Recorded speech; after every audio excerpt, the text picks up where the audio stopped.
देखिए आज के क्लास में हम लोग ओम्स लॉ का डिडक्शन करेंगे, ठीक है, कि कैसे ओम्स लॉ का जो रजिस्टिविटी का जो फॉर्मूला आता है रेजिस्टेंस का, वो किस किस पे डिपेंड करता है, वो आज सारी चीज़ें करने वाले हैं, ठीक है। तो ये सेकेंड पार्ट है ओम्स लॉ का, तो काफ़ी इंपॉर्टेंट लेक्चर है ये वाला भी, ठीक है। इसमें कुछ इंटीग्रेशन बेस्ड प्रॉब्लम भी होंगे, वो जो लास्ट में हम लोग करेंगे, ठीक है। तो काफ़ी इम्पॉर्टेंट लेक्चर है, तो देखिएगा, शुरू करते हैं, ठीक है। Deduction of Ohm's law. तो पहले हम लोगों ने पढ़ा था ड्रिफ्ट वेलोसिटी के बारे में, कि ड्रिफ्ट वेलोसिटी का फॉर्मूला होता था QE/m टाउ। क्या होता था, m जो है मास ऑफ इलेक्ट्रॉन्स होते थे, और E इलेक्ट्रॉन का चार्ज होता था, इलेक्ट्रिक फील्ड प्रेजेंट होता था कंडक्टर में, और टाउ जो होता था रिलैक्सेशन टाइम होता था। तो ये थी। और एक हम लोगों ने पढ़ा था ड्रिफ्ट वेलोसिटी का रिलेशन करंट में, तो वो था NEVDA, ठीक है। ये था, दो फार्मूले हम लोगों ने डिराइव भी किए थे, और हम लोगों ने काफ़ी अच्छे से इसके बारे में डिस्कशन भी कर लिया है, ठीक है। पिछले वाले क्लास में अगर आपको नहीं पता है तो उसको देख लीजिएगा। तो देखिए करते क्या है कि इस VD को इसमें पुट करते हैं, ठीक है, इस VD को इसमें रखते हैं। तो चलिए रखते हैं पहले। तो I = NE, तो VD की वैल्यू जब रखेंगे तो ये हो जाएगा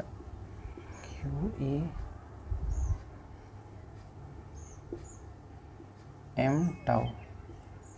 VD की वैल्यू उठा करके यहाँ पे रख दी, और ये A, ओके। फिर अब n ये E² हो जाएगा, और हम जानते हैं कि E = होता है V/L, ठीक है। तो वो भी रख देते हैं हम, V/L,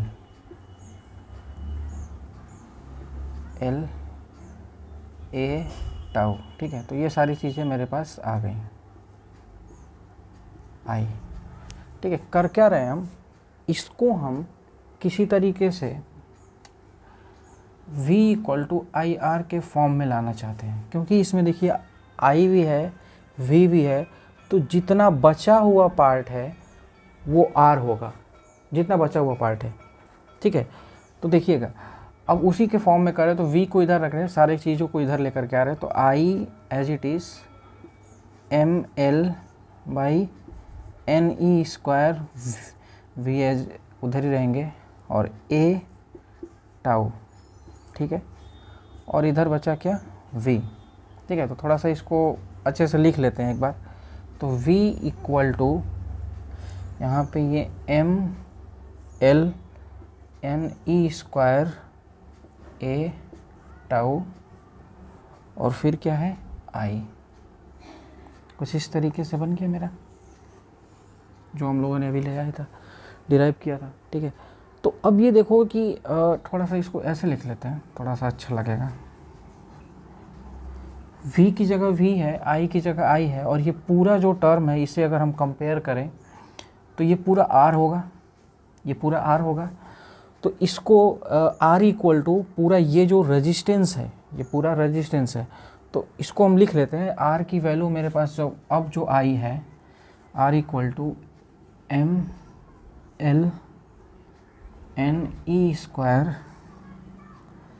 टाउ A, ठीक है, कुछ इस तरीके से। तो ये रेजिस्टेंस का मेरे पास फॉर्मूला आ गया। अब यहाँ पे देखिए कुछ चीज़ें इंपॉर्टेंट बात है कि R, अब यहाँ से आपको चीज़ें बिल्कुल ये याद होना चाहिए, ठीक है।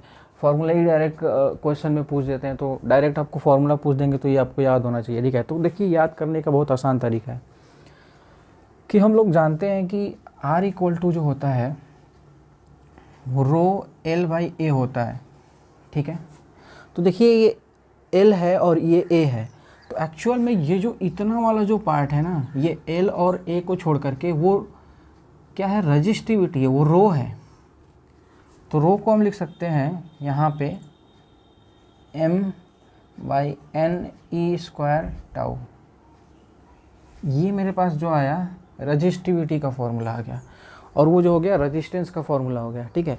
तो अब देखिए कैसे याद करेंगे, R के साथ यहाँ पे क्या है, M है, बस आपको ये चीज़ याद रखनी है, आर के साथ एम है और फिर एन ई स्क्वायर टाउ, ये 3 चीज़ें बस ध्यान में रखनी है आपको। और यही जो है रजिस्टिविटी है, और इसी में अगर एल और ए लगा देंगे तो क्या आ जाएगा मेरा रजिस्टेंस आ जाएगा। तो मुझे बस ये याद रखना है कि आर के साथ क्या था, एम था, फिर उसके बाद एन के साथ अक्सर ई ही आप देखोगे कि पाया जाएगा। देखिए हमेशा मतलब एन के साथ मतलब मेन फार्मूले में एन ई हमेशा मतलब एक साथ रहते हैं। तो एन और यहाँ पे ई स्क्वायर है और एक रिलैक्सेशन टाइम है, ठीक है। और एल और ए याद करने की ज़रूरत नहीं है, वो तो आप यहीं से जानते हो, मतलब बचपन से ही जानते हो ये वाली चीज़ें, ठीक है। तो बस ये चीज़ आपको याद रखना है और सारी चीज़ें निकल आएंगी, ठीक है। तो पहले इसको अच्छे से नोट कीजिए, फिर इसके बाद थोड़ा जो और भी फार्मूले है उसको भी डिराइव कर लेते हैं। आर के साथ एम और N E square by tau, बस इतना याद रखना है आपको।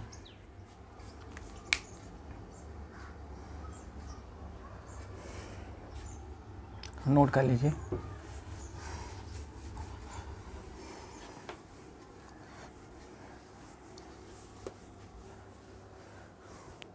अब देखिए ये चीज़ मुझे पता है रजिस्टिविटी, तो एक्चुअल में रजिस्टिविटी पता है m by N E square tau. तो इससे मैं क्या निकाल लूँगा, रजिस्टेंस। तो m पहले यही रख लेते हैं, resistivity N E square by tau. और रजिस्टिविटी के साथ अब रजिस्टेंस के साथ क्या आता है, l बाई ए आता है ये, ठीक। अच्छा यहाँ से क्या हो सकता है कि रजिस्टिविटी पता है तो मुझे कंडक्टिविटी निकालने में कोई प्रॉब्लम नहीं है, क्योंकि ये होता है 1 बाई रजिस्टिविटी। तो अब इसको क्या करते हैं, उल्टा कर देंगे, तो N E square tau by M, ये क्या हो जाएगा, कंडक्टिविटी, ठीक है। अच्छा कंडक्टेंस भी यहीं से निकाला जा सकता है, कैसे, कंडक्टेंस जो होता है G equal to 1 by R होता है, तो बस वो यहाँ से निकल आएगा आपका।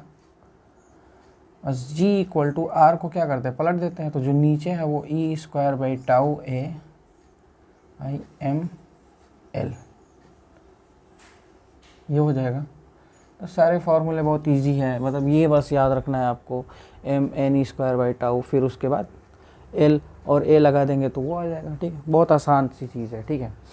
चलिए इसमें सीखने वाली चीज़ क्या है कि आप इसको इस फॉर्मूले को ध्यान से देखो, आप रजिस्टिविटी के फॉर्मूले को ध्यान से देखिए, तो आपको देखने से ये समझ आ जाएगा कि यहाँ पर m जो है मास ऑफ इलेक्ट्रॉन है और n जो है नंबर ऑफ इलेक्ट्रॉन्स है। किसी कंडक्टर के लिए नंबर ऑफ इलेक्ट्रॉन्स जब तक कंडक्टर्स ना बदले, जैसे कॉपर है, मान लीजिए कॉपर है, एल्युमिनियम है, तो इसका n अलग होगा और इसका n अलग होगा, लेकिन इसमें कभी n नहीं चेंज होगा जब तक कॉपर का मटेरियल हमने लिया है, तो n की वैल्यू उतनी ही होगी, ठीक है। तो n for a given material constant होगा, E तो हमेशा कांस्टेंट होना है, और टाउ भी कांस्टेंट होगा जब तक कि हम टेम्परेचर चेंज ना करें, तब तक भी ये भी कांस्टेंट होगा। और टेम्परेचर पे एक्चुअली में n और टाउ डिपेंड करते हैं, देखिएगा अभी बता रहे हैं। तो मतलब टेम्परेचर के कांस्टेंट होने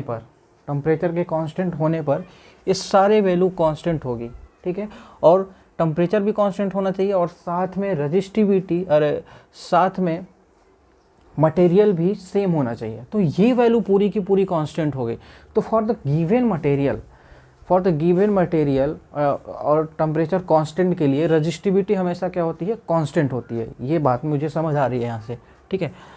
तो ये किस पे डिपेंड करता है, रजिस्टिविटी एक कांस्टेंट क्वांटिटी है, सिर्फ और सिर्फ डिपेंड करता है मटेरियल पे और टेम्परेचर पे, ठीक है।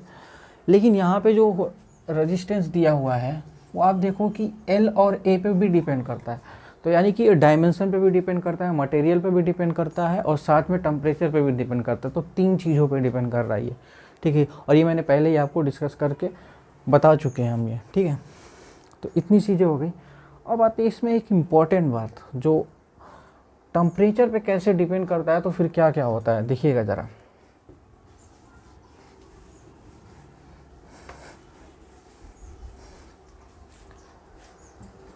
मैं कर क्या रहा हूँ कि इसी मतलब ये दोनों चीज़ें डिपेंड करती है कि कंडक्टर के लिए, ये फिर से मैं जब टेम्परेचर डिपेंडेंसी ऑन टेम्परेचर पे हम देखेंगे, टेम्परेचर डिपेंडेंसी ऑन रेजिस्टिविटी और रेजिस्टेंस का जो लेक्चर होगा वो यहीं से फिर से शुरू होगा। लेकिन एक बार फिर से रिकॉल कराना बहुत ज़रूरी है। देखिएगा, कंडक्टर और एक सेमी कंडक्टर, दोनों में क्या फ़र्क होता है टेम्परेचर पर? बिल्कुल उल्टा प्रभाव पड़ता है। देखिए, जैसे ही हम टेम्परेचर इंक्रीज करेंगे होगा क्या कि टाउ क्या होगा, डिक्रीज करेगा, टाउ डिक्रीज करेगा, और साथ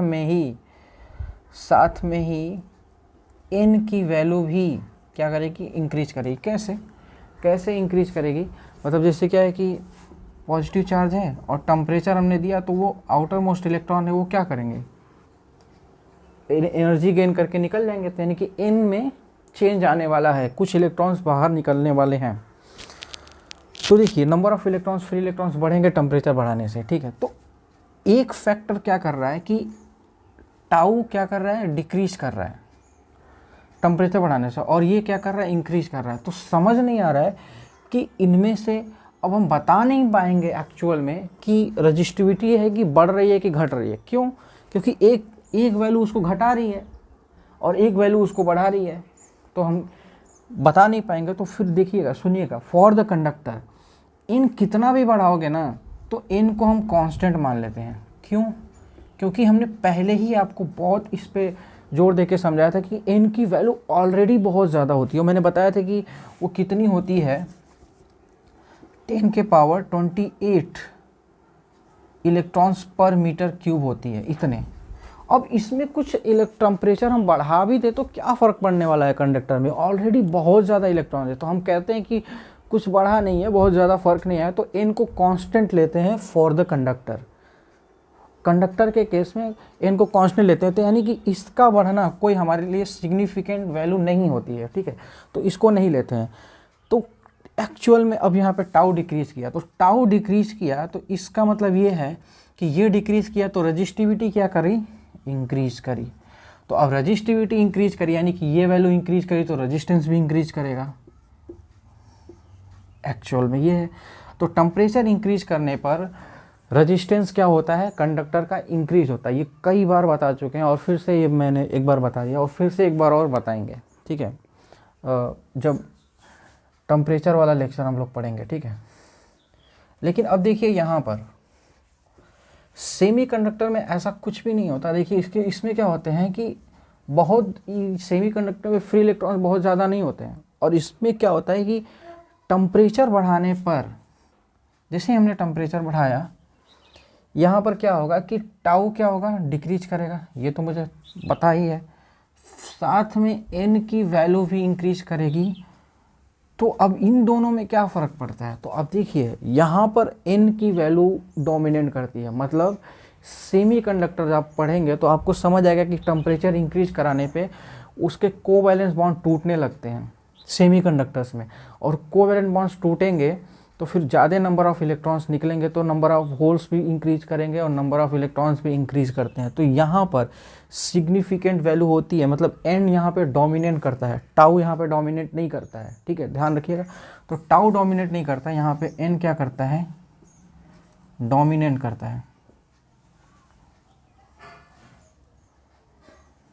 यहाँ पे एन डोमिनेट करता है। तो फिर क्या करेंगे कि अब इसको हम लोग नहीं लेंगे, ठीक है। वो भी मतलब उसका भी, ये भी घटता है लेकिन इतना नहीं घटता जितना ये बढ़ जाता है। तो एक्चुअल में ये बहुत ज़्यादा बढ़ जाता है टेम्परेचर बढ़ाने पर। तो एन की वैल्यू क्या हुई, बढ़ी। तो अब इसको नहीं लेंगे, तो इसको मिटा देते हैं, नहीं तो कन्फ्यूजन करेगा।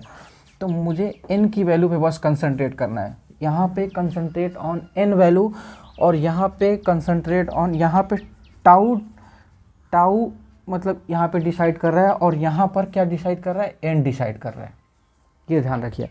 तो जैसे ही हम टेम्परेचर इंक्रीज करेंगे तो एन की वैल्यू इंक्रीज की, यानी कि ये एन की वैल्यू इंक्रीज किया, तो एन की वैल्यू इंक्रीज करेगा तो फिर क्या होगा, रजिस्टिविटी घटेगी।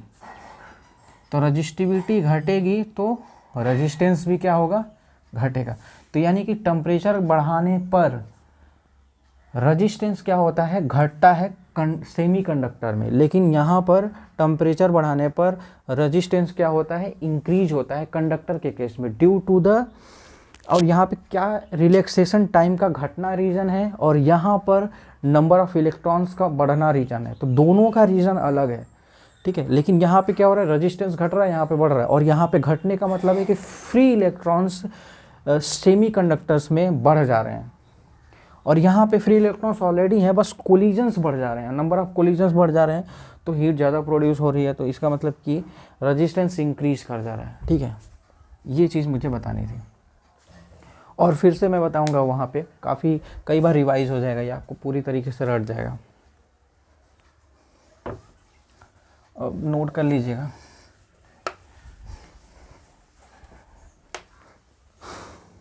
अब आते हैं हम लोग ग्राफ पे, ठीक है। तो देखिएगा, इसके बारे में हम लोग बातें कर चुके हैं।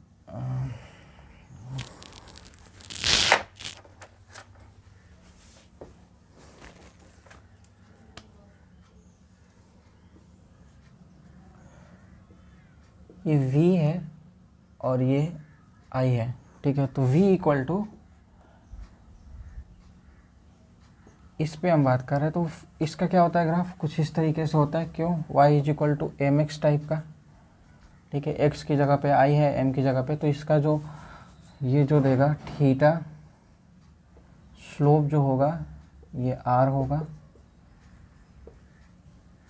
तो हम लिखेंगे tan theta equal to r, या फिर हम कहेंगे यहाँ पे ये स्लोप है, ठीक। ये चीज़ होगी। तो ये तो बहुत आसान सी चीज़ है, इसमें कोई बड़ी बात नहीं है, ठीक है।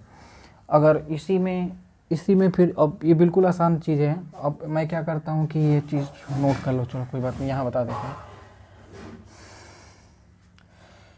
V versus I graph easy होता है। तो अब V वर्सेस I ग्राफ है, तो फिर यहाँ पे मैंने क्या किया, ऐसे ग्राफ बना दिया, ठीक है।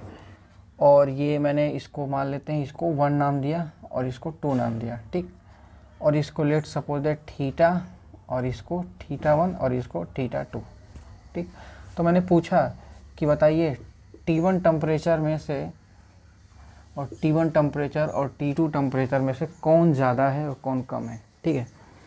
तो इसका मुझे पता है कि स्लोप जो होगा ये वाला 10 थीटा 1 जो होगा वो R1 रेजिस्टेंस होगा, ये R1 रेजिस्टेंस, और ये 10 थीटा 2 जो होगा वो R2 रेजिस्टेंस होगा, ये वाला रेजिस्टेंस। तो ये वाला स्लोप ज़्यादा है क्योंकि ये स्लोप ज़्यादा है और ये स्लोप कम है। तो मुझे ये दिख रहा है कि यहाँ पर 10 थीटा 2 ज़्यादा है 10 थीटा 1 से। तो इसका मतलब ये है कि R2 रेजिस्टेंस ज़्यादा है और R1 रेजिस्टेंस कम है। मतलब ये वाला रेजिस्टेंस जो है R2 रेजिस्टेंस ज़्यादा होगा और ये कम होगा क्योंकि स्लोप ज़्यादा है, ठीक है। तो जब रेजिस्टेंस ज़्यादा है तो ज़्यादा टेम्परेचर होगा, क्योंकि टेम्परेचर बढ़ाने से रेजिस्टेंस क्या होता है, बढ़ता है। तो T2 टेम्परेचर ज़्यादा होगा और T1 टेम्परेचर कम होगा। टेम्परेचर ज़्यादा तो रेजिस्टेंस ज़्यादा, तो ये वाला टेम्परेचर ज़्यादा होगा क्योंकि टेम्परेचर बढ़ाया होगा तभी जा कर के रेजिस्टेंस बढ़ा होगा। तो टेम्परेचर ज़्यादा तो रेजिस्टेंस ज़्यादा, ठीक है। तो रेजिस्टेंस ऐसे कह सकते हैं डायरेक्टली प्रोपोर्शनल टू टेम्परेचर, ठीक है। ठीक है, इसको नोट करिए, ठीक है। अभी ये तो चीज़ें काफ़ी आसान है, ठीक है। हमेशा V वर्सेस I ग्राफ वो पूछते ही नहीं है, उनको अच्छा ही नहीं लगता V वर्सेस I ग्राफ ही क्यों पूछे भाई, ये तो काफ़ी इजी चीज़ें हैं। वो पूछते क्या है, वो I वर्सेस V ग्राफ देते हैं, वो I वर्सेस V ग्राफ देते हैं, I वर्सेस V ग्राफ, यानी कि V इक्वल टू RI हम लोगों ने पढ़ा था। तो इसको इधर लेकर के आइए और इसको उधर लेकर के आइए, तो ये हो जाएगा V by I equal to R, और ये क्या है, I वर्सेस है ना, तो मैं इसको लिख सकता हूँ 1 by R equal to I, ऐसे भी लिख सकते हैं, ऐसे लिख सकते हैं इसको, ठीक है। तो या फिर मैं इसको अगर ठीक से लिखूं तो I equal to 1 by R और ये भी कुछ इस तरीके से। तो फिर y is equal to mx तरीके से सोचते हैं। तो y की जगह पे I आ गया और v की जगह पे x हो गया, और फिर m की जगह पे क्या हो जाएगा, r हो जाएगा। तो यानी कि जो स्लोप होगा इसका जो स्लोप होगा टेन थीटा वो होगा 1/r, यानी कि रजिस्टेंस देगा। ठीक, यानी कि I वर्सेस जब भी V ग्राफ होगा ना, तो जो इसका स्लोप जो होगा वो रेजिस्टेंस की इन्वर्स लिया जाएगा हमेशा। रेजिस्टेंस का रेसिप्रोकल ग्राफ देगा हमेशा I वर्सेस V होगा तो। और जब V वर्सेस अगर I होगा तो फिर उसका क्या करा, उसका जो स्लोप होगा वो रेजिस्टेंस देगा। और यानी कि कोऑर्डिनेट चेंज करने पर रेजिस्टेंस का इन्वर्स हो जा रहा है कुछ इस तरीके से। तो I यहाँ पे रहे तो हमेशा याद रखिए कि वो उसका स्लोप जो होगा 1/r होगा। ठीक, अब इसमें क्वेश्चन पूछते हैं, अब देखते हैं कैसे पूछते हैं वो लोग। ठीक है, तो अभी चलो यहाँ बना देते हैं। वो लोग ऐसे पूछते हैं कि I वर्सेस V ग्राफ है, तो ऐसे दो ग्राफ बना दिए गए। तो मान लें यहाँ पे 2 दे देते हैं, चाहे यहाँ 1 दे देते, कोई फ़र्क नहीं पड़ता। और ये थीटा 1 है और ये थीटा 2 है। तो बताइए T1 और T2 टेम्परेचर में कौन ज़्यादा बड़ा होगा। ठीक है, तो देखिए बहुत आसान है, बस सिंपल सी बात है। मुझे दिख रहा है कि 10 थीटा 1 जो होगा 1/r1 होगा और 10 थीटा 2 यानी कि ये वाला 1/r2 होगा। तो ये वाला ज़्यादा बड़ा है, यानी कि मतलब ये वाला स्लोप बड़ा है, तो यानी कि ये वाला रेजिस्टेंस बड़ा होगा। तो चलो लिख देते हैं 10 थीटा 2 बड़ा है 10 थीटा 1 से, तो हम कहेंगे कि 1/r2 बड़ा होगा 1/r1 छोटा होगा। ठीक है, अब क्या करते हैं कि इसको जब हम पलटते हैं, मतलब इसको जब पलटेंगे तो ये इनइक्वालिटी भी चेंज हो जाती है। चलो इसके बारे में थोड़ा समझा देते हैं। क्यों समझा रहे हैं, क्योंकि वाले बच्चों को नहीं समझ में आएगा, क्योंकि हर चीज़ क्लियर होनी चाहिए। देखो 3 क्या है यहाँ पे, बड़ा है 2 से, तो अगर मैं इसको उल्टा कर दूँ ना तो फिर बड़ा जो है ना ये होगा ये। ठीक है, अब इसको डिवाइड कर करके देख लो। ठीक है, यानी कि मैं ये कहना चाहता हूँ कि दोनों तरफ पॉजिटिव चीज़ें होनी चाहिए। कि इनइक्वालिटी चेंज करने पर, मतलब इसका क्या करते हैं, इनइक्वालिटी चेंज करने पर ये भी रेसिप्रोकल उल्टा हो जाता है। तो मेरे कहने का मतलब ये है कि R2 को अगर हम ऊपर ले जा रहे हैं और R1 इसको भी ऊपर ले जा रहे हैं, इसको भी ऊपर ले जा रहे हैं, तो ये बदल जाएगा। ऐसे लिखते हैं इसको, जैसे ये बताए हैं। ठीक है, तो यानी कि R1 रेजिस्टेंस यहाँ पे क्या है, बड़ा है, और R2 रेजिस्टेंस छोटा है। यानी कि I वर्सेस V में स्लोप जितना ज़्यादा नीचे होगा उतना रेजिस्टेंस ज़्यादा होगा।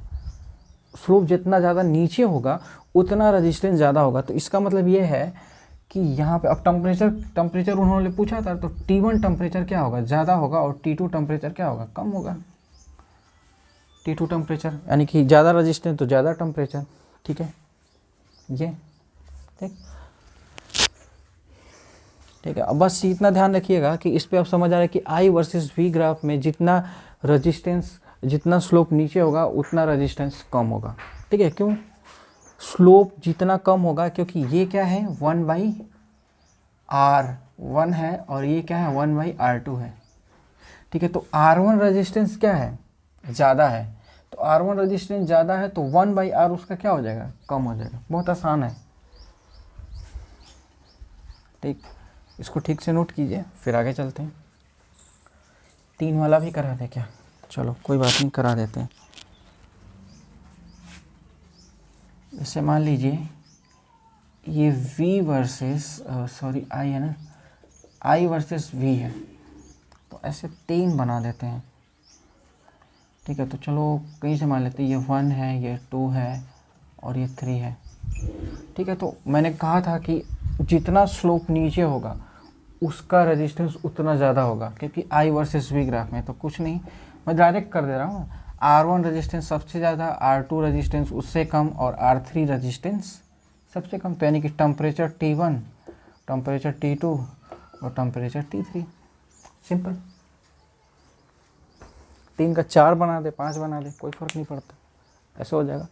I वर्सेस V ग्राफ में बस ध्यान रखिएगा कि ये 1/r का ग्राफ होता है, मतलब ये 1/r1, ये 1/r2 और ये 1/r3, बस इतनी सी बात है। ठीक है, ये R1 रजिस्टेंस पूछेगा, सिर्फ रजिस्टेंस, तो R1 रजिस्टेंस क्या होगा, सबसे ज़्यादा होगा, और ज़्यादा होने की वजह से ये नीचे की वैल्यू ज़्यादा है तो इसका स्लोप 1 उसका इन्वर्स और कम हो जाता है। ठीक है,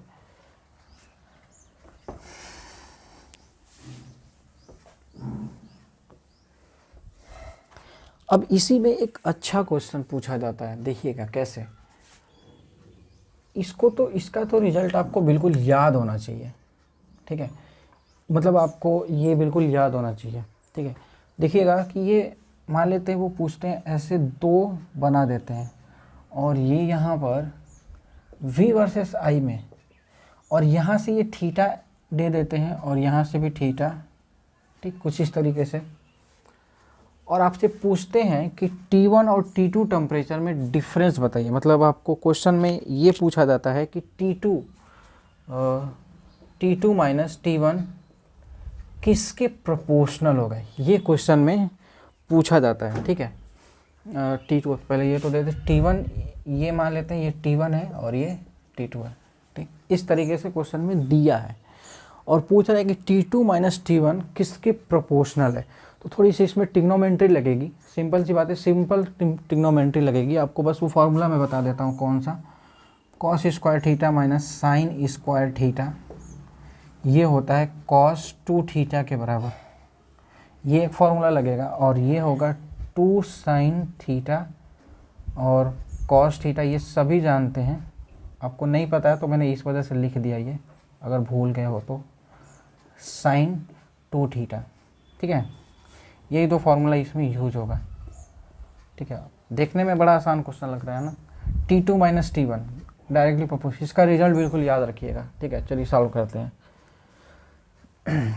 तो यहाँ पर अब हमेशा आप स्लोप इतना ध्यान रखिएगा कि स्लोप हमेशा एक्स एक्सिस से ही लेते हैं, मतलब हॉरिजेंटल से ही लेते हैं थीटा। ठीक है, हमेशा थीटा हॉरिजेंटल से ही, ऊपर से ना ले लीजिएगा, वाई से कभी नहीं लेते हैं।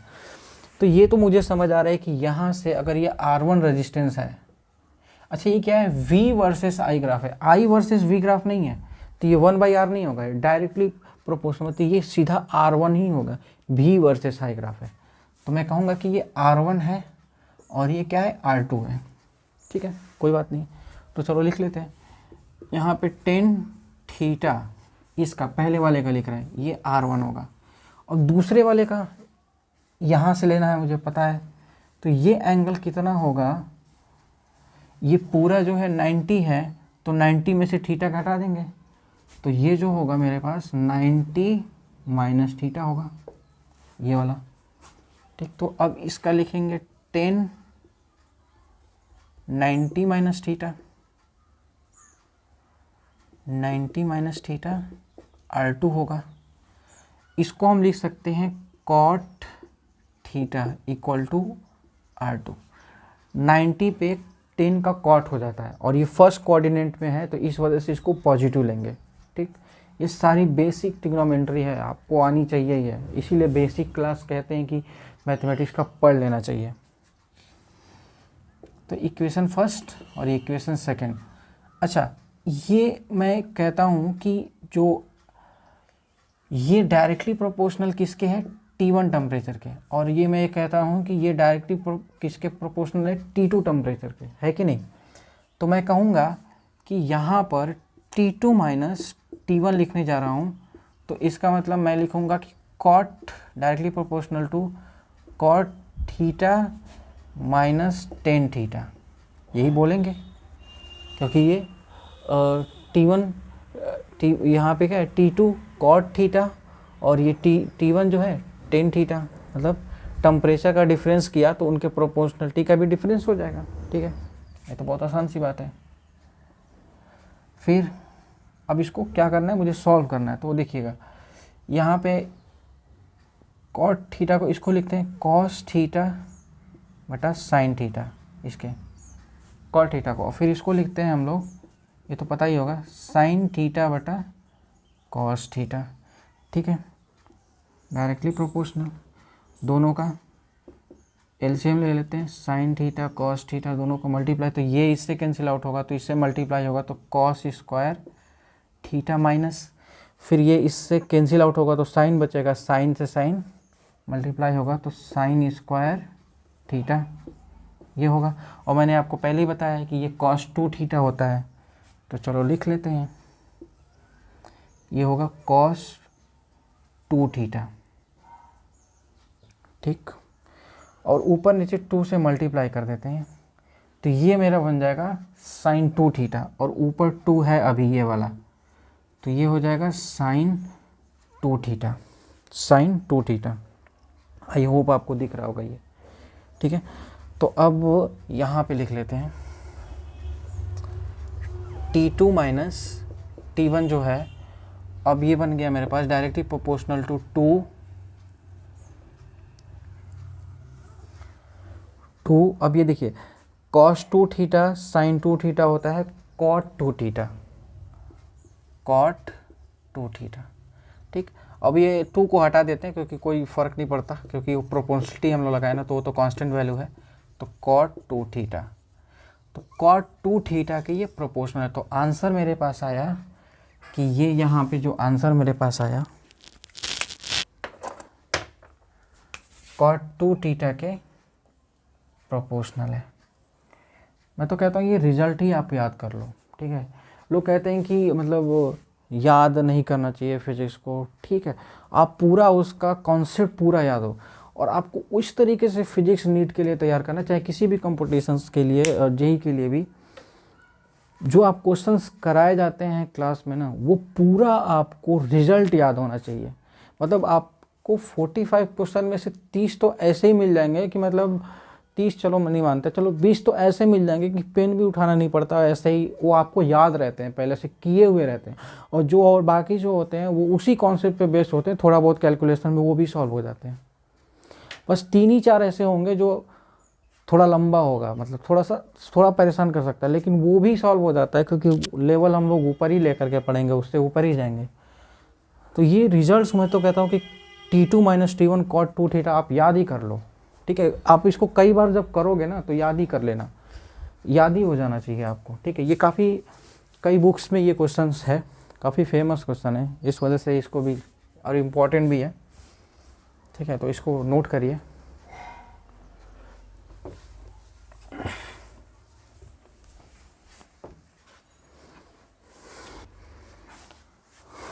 देखिए ये जो है टेट्रॉड वॉल्व एक डिवाइस होता है, ठीक है, और उस डिवाइस में मतलब 4 इलेक्ट्रोड्स लगे होते हैं, तो वो चीज़ नहीं जानना है मुझे, पर ये इसका ग्राफ बनाया जाता है। टेट्रॉड वॉल्व एक डिवाइस है, उसका I वर्सेस V ग्राफ बनाएंगे तो इस तरीके से बनता है, ठीक है।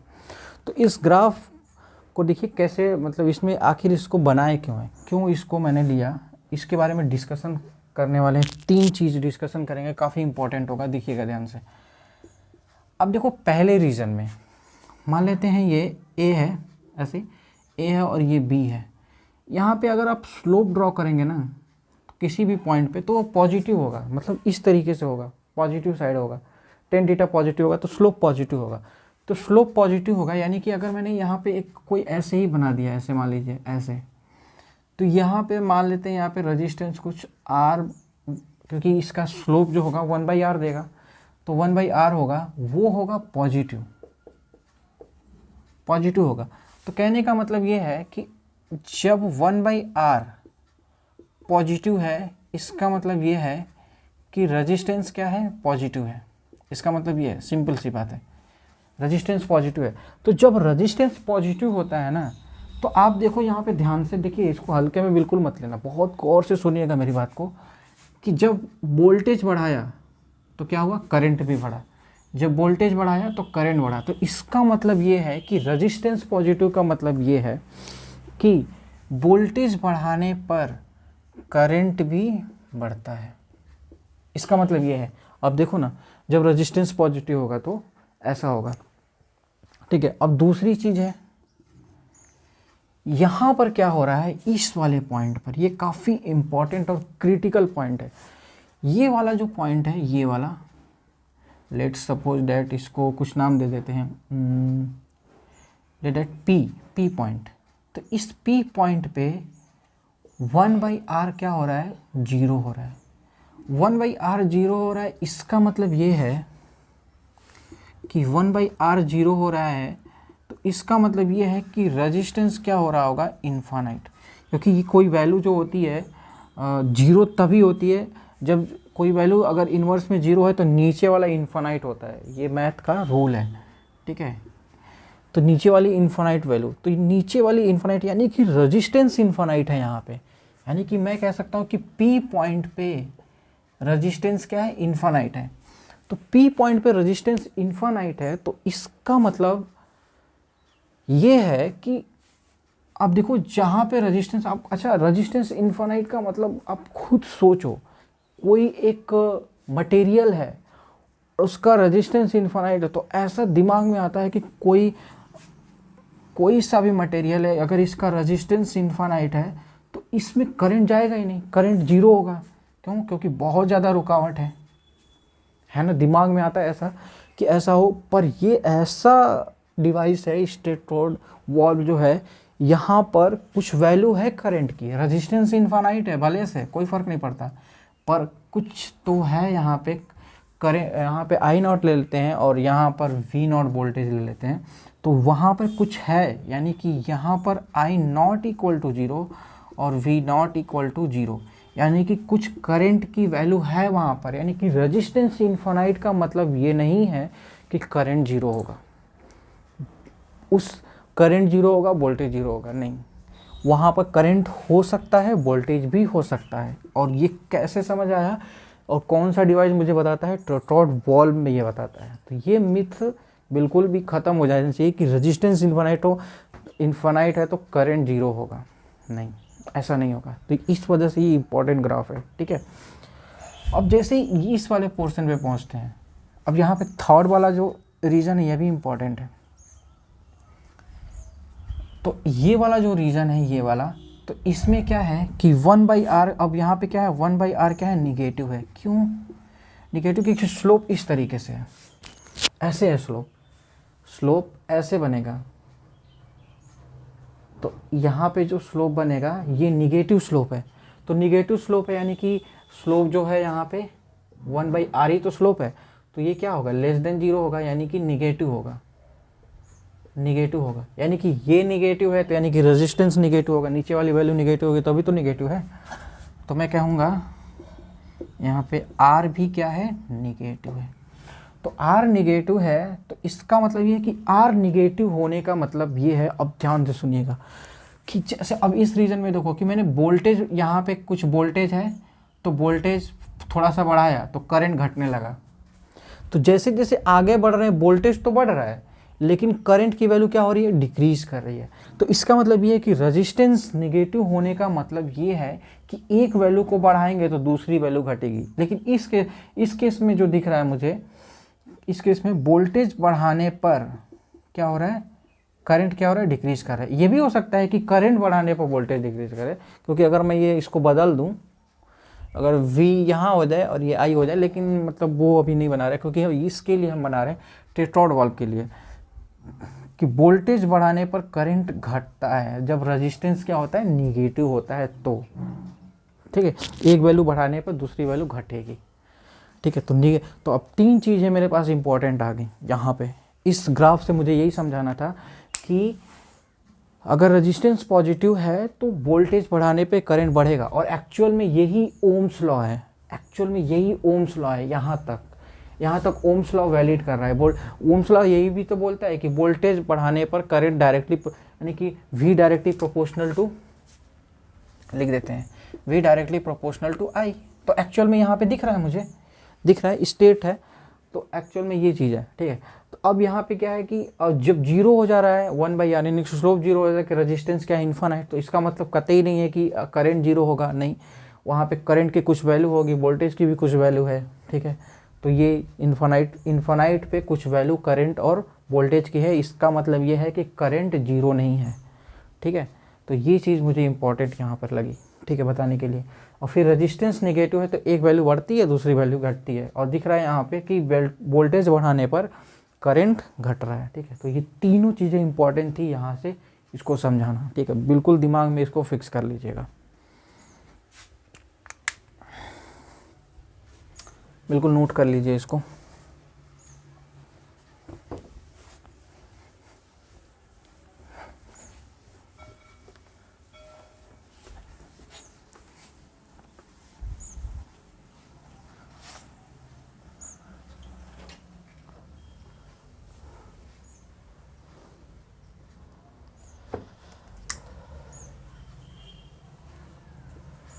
आपको यहाँ पे क्वेश्चन दिख रहा है, रेजिस्टेंस बता रहे हैं, तो कुछ नहीं, सिंपल सी बात है। स्लोप जहाँ निगेटिव है, यहाँ पे स्लोप निगेटिव है इस वाले रीजन में सी और डी के, तो सी और डी रीजन में स्लोप क्या है, निगेटिव है।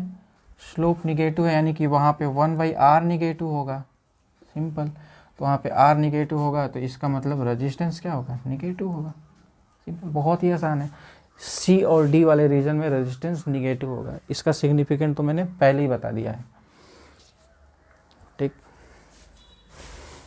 आपको वहाँ पे क्वेश्चन दिख रहा होगा, मैंने ऑप्शन भी लिख लिया है क्योंकि ऑप्शन वाइज मुझे इसको समझाना है। ठीक है, तो देखिएगा I वर्सेस V ग्राफ दिया हुआ है और इसका जो स्लोप होता है हम जानते हैं 1/r होता है और ये कॉपर का है।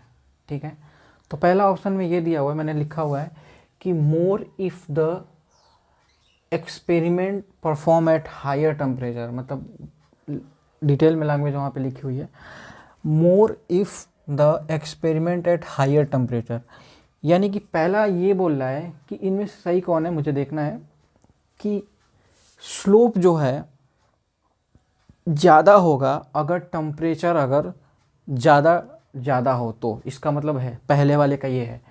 तो आप खुद सोचो कि 1/r, इसका मतलब टेम्परेचर बढ़ाएंगे तो रेजिस्टेंस क्या होगा, कॉपर है तो बढ़ेगा, तो रेजिस्टेंस बढ़ेगा तो 1/r क्या होगा, घटेगा, क्योंकि नीचे की वैल्यू बढ़ती है तो स्लोप, तो 1/r क्या होगा, घटेगा, यानी कि नीचे की वैल्यू बढ़ रही है तो 1/r क्या होगा, घटेगा।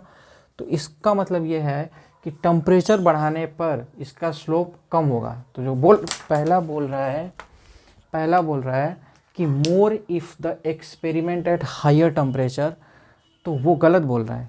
क्या बोल रहा है कि टेम्परेचर बढ़ाने पर यहाँ पे क्या हो रहा है, रेजिस्टेंस बढ़ा है, यानी कि 1/r क्या हो रहा है, नीचे आ रहा है, तो नीचे आ रहा है यानी कि घट रहा है, स्लोप घट रहा है, तो ये कह रहा है मोर, तो झूठ बोल रहा है, गलत बोल रहा है। तो पहला ऑप्शन गलत हो गया। दूसरा, मोर if a wire of the steel of same dimension is use, यानी कि अगर मैंने क्या किया कि इसकी जगह रिप्लेस करके, वो कह रहा है कि स्टील का यूज किया, तो बताइए स्लोप बढ़ जाएगा, ये बोल रहा है स्लोप बढ़ जाएगा कि नहीं बढ़ेगा, तो ये कह रहे हैं स्लोप बढ़ जाएगा। तो पहले इसमें ये थोड़ा सा सोचने वाली बात है कि रेजिस्टेंस जो होता है, मैं बता देता हूँ पहले ही आपको कि सिल्वर का जो होता है वो ज़्यादा होता है एज कंपेरिजन टू कॉपर। तो अब ये रेजिस्टेंस बढ़ा तो स्लोप क्या होगा, घटेगा, तो गलत हो जाएगा, ये भी गलत है। ठीक है, गलत है, क्योंकि रेजिस्टेंस जो होता है सिल्वर का वो और भी ज़्यादा होता है, तो रेजिस्टेंस जब ज़्यादा होगा तो स्लोप और भी घट जाएगा। ठीक है, तो ये भी गलत बोल रहा है, तो ये भी ऑप्शन सही है। हाँ, बशर्ते इसको पता होना चाहिए कि भाई सिल्वर का जो रेजिस्टेंस है वो ज़्यादा होता है कॉपर से। एक्चुअल में कॉपर का कम ही होता है, क्योंकि तभी तो यूज करते हैं हम लोग घरों में कॉपर का वायर।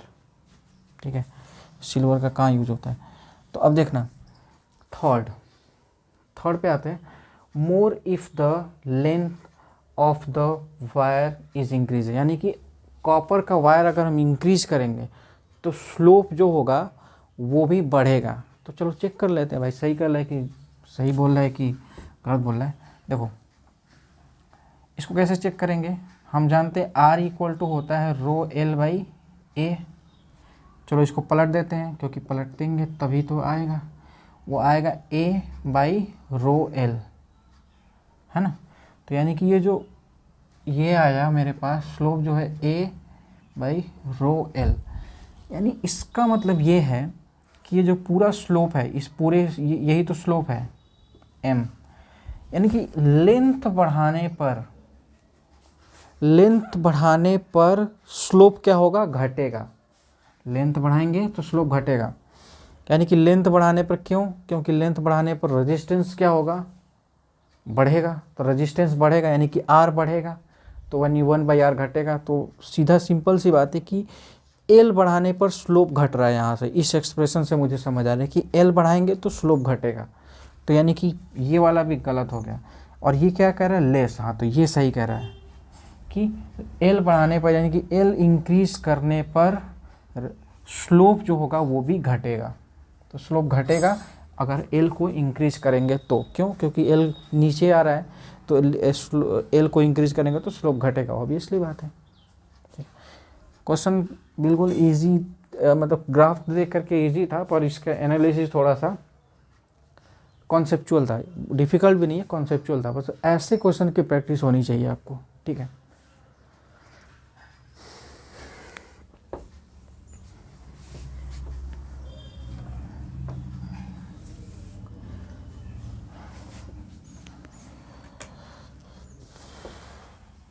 क्वेश्चन आपको दिख रहा होगा और ठीक से पढ़ लीजिए।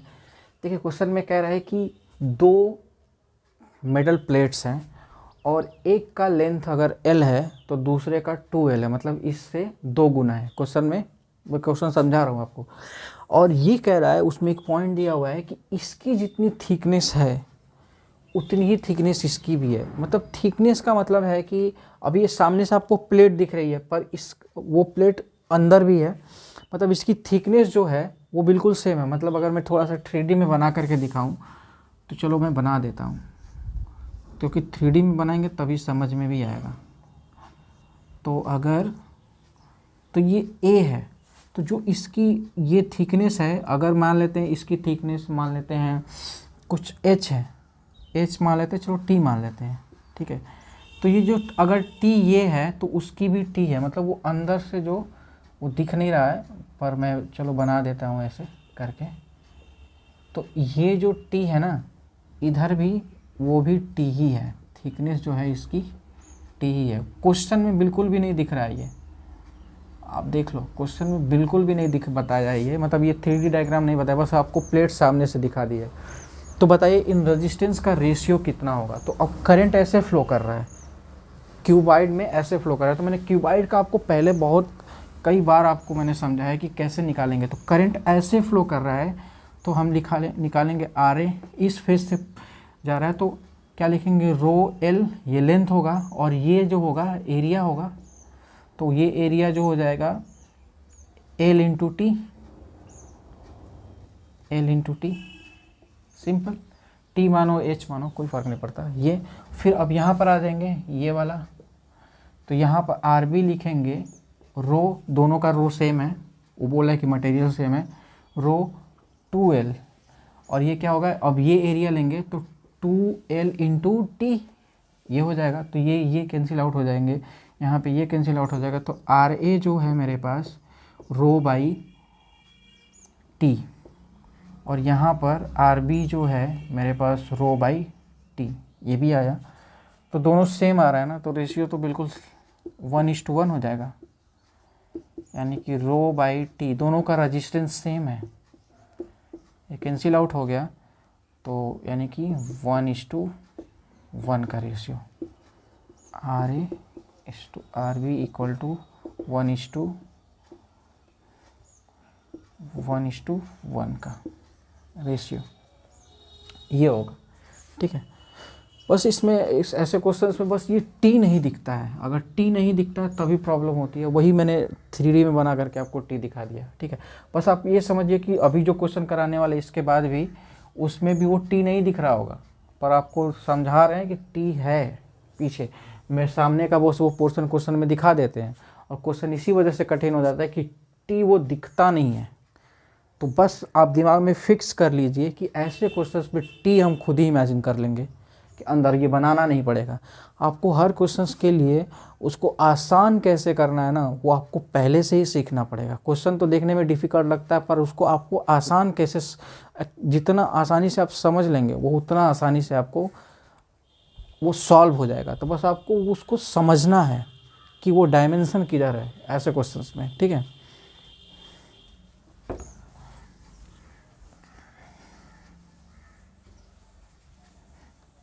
अब ये देखिए क्वेश्चन जो बोर्ड पे लिखा हुआ है, आप उसको ठीक से पढ़ लीजिए, पर अब मैं इसको समझा रहा हूँ कि 3 कंडक्टर्स दिए हुए हैं और तीनों कंडक्टर्स, एक की लेंथ जो है √3a है और दूसरे की मतलब इसकी जो चौड़ाई दी हुई है, मतलब इसका ये सामने का फेस है, मतलब देखिएगा कि ये सामने और ये अंदर की तरफ गए हुए हैं ऐसे, और ये भी सामने का फेस है और ये भी सामने का फेस है। तो कंडक्टर में इसकी जो इसकी चौड़ाई दी हुई है √3a और इसकी सभी स्क्वायर हैं और ये क्या है √2a और यहाँ पे a है, ठीक है।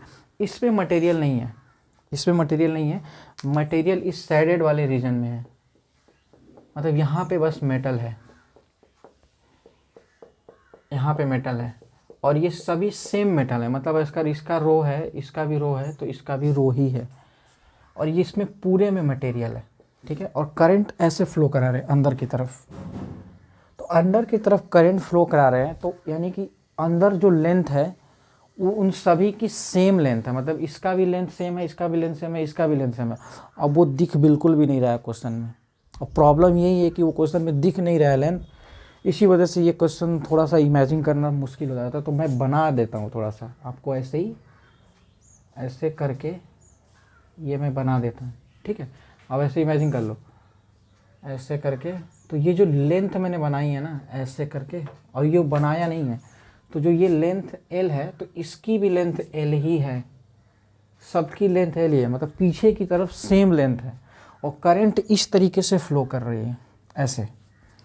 तो बताइए इनका रेजिस्टेंस इक्वल होगा कि जो मतलब क्या इनके तीनों के रेजिस्टेंस इक्वल होंगे, या फिर इसका बड़ा होगा, इसका छोटा होगा, इससे एक छोटा होगा, ऐसे ऑप्शन दिए हुए हैं, ठीक है। तो चलो निकाल लेते हैं। तो ऐसे की तरफ फ्लो हो रहा है, तो पहले तो ये एरिया हो जाएगा, उसके लिए करंट के परपेंडिकुलर जो एरिया होता है वही लेते हैं, और ये जो होगा लेंथ होगा। तो चलो एरिया पहले निकाल लेते हैं। तो इसका एरिया जो होगा वो होगा ये सैडेड वाला रीजन, तो सैडेड वाला रीजन, तो बड़े वाला स्क्वायर का एरिया √3a का स्क्वायर। भाई देखो स्क्वायर का एरिया क्या होता है, L इंटू, यानी कि एरिया जो होता है A इंटू A का स्क्वायर होता है, ठीक है। स्क्वायर का एरिया तो छोटे क्लास में होता है, तो इसका एरिया। अब फिर मुझे ये वाला सैडेड वाला रीजन चाहिए, तो ये वाला घटाना पड़ेगा छोटे वाले का कितना है, ये जो है ना √2a है। इसी तरीके से ये नीचे करके ऐसे ही ये बनाया गया, मतलब इस तरीके से क्वेश्चन में दिखाया गया होगा इस तरीके से। तो ये वाला जो है √2a है, तो माइनस √2a का स्क्वायर, तो ये हो जाएगा 3a स्क्वायर और ये 2a स्क्वायर, यानी कि a स्क्वायर, ठीक, a स्क्वायर इसका एरिया। चलो अब इसका निकालते हैं। इसका एरिया अगर हम निकालेंगे तो ये होगा √2a का स्क्वायर बड़े वाले का, फिर छोटे वाले का अगर हम घटाएं तो ये a है, तो माइनस a का स्क्वायर, यानी कि 2a का स्क्वायर माइनस a का स्क्वायर, यानी कि a स्क्वायर, इसका एरिया, ठीक है। अब यहाँ पर आते हैं, तो इसका एरिया जो है वो आएगा मेरा a स्क्वायर, क्योंकि a स्क्वायर है, a स्क्वायर। अब रेजिस्टेंस लिखते हैं, तो जब रेजिस्टेंस लिखेंगे RA का, तो रो और लेंथ, यानी कि ऐसे करंट फ्लो कर रहा है तो लेंथ ये वाला लेंगे √L, और एरिया कितना a स्क्वायर, ये वाला एरिया जितने में है, यहाँ तो ये तो खोखला है खाली है, तो ये वाला RA। RB का तो √L, ये भी L ही है, तो L a स्क्वायर, दोनों सेम है यार, चलो ठीक है कोई बात नहीं। RC इसका भी √L/a स्क्वायर, ये लेंथ होगा, और a स्क्वायर, यानी कि तीनों का रेजिस्टेंस क्या हो गया, सेम हो गया। क्वेश्चन इसी तरीके से बनाया गया है, तो यानी कि मैं कह सकता हूँ कि RA equal to RB equal to RC, resistance इनका सेम है। बस इस क्वेश्चन में देखो प्रॉब्लम यही है कि लेंथ दिख नहीं रहा है और करंट ऐसे फ्लो कर रहा है, तो बस इसी को मैंने इमेजिन करा दिया आपको, ठीक है। तो बस इसमें कुछ नहीं है, क्वेश्चन बहुत इजी है, ठीक। और ऐसे क्वेश्चन आपको बिल्कुल प्रैक्टिस। अच्छा, इसका सर्कल वाला भी क्वेश्चन बन सकता है, अगर मेरे दिमाग में अभी आया है, आप करो कोई बात नहीं। अगर मैंने इसका एक दूसरा वर्जन क्वेश्चन बनाने के लिए अगर कहूँ कि इसी का एक अलग वर्जन सर्कल में बनाया जाए, तो मैं बना नहीं रहा हूँ, बस ऐसे ही बता रहा हूँ कि अगर ऐसे क्वेश्चन भी ये कुछ पूछ सकता है, कुछ इस तरीके से है, कुछ इसका रेडियस देगा तो इसका एक गोला काट करके फिर यहाँ पे रख देंगे, फिर इसका दे करके एक गोला काट के यहाँ पे दे सकेंगे अंदर की तरफ कंडक्टर, और ये ऐसे हो जाएगा लेंथ उसका। तो ये इसका एक और वर्जन क्वेश्चन का बनाया जा सकता है, ठीक है, बिल्कुल सिमिलर क्वेश्चन।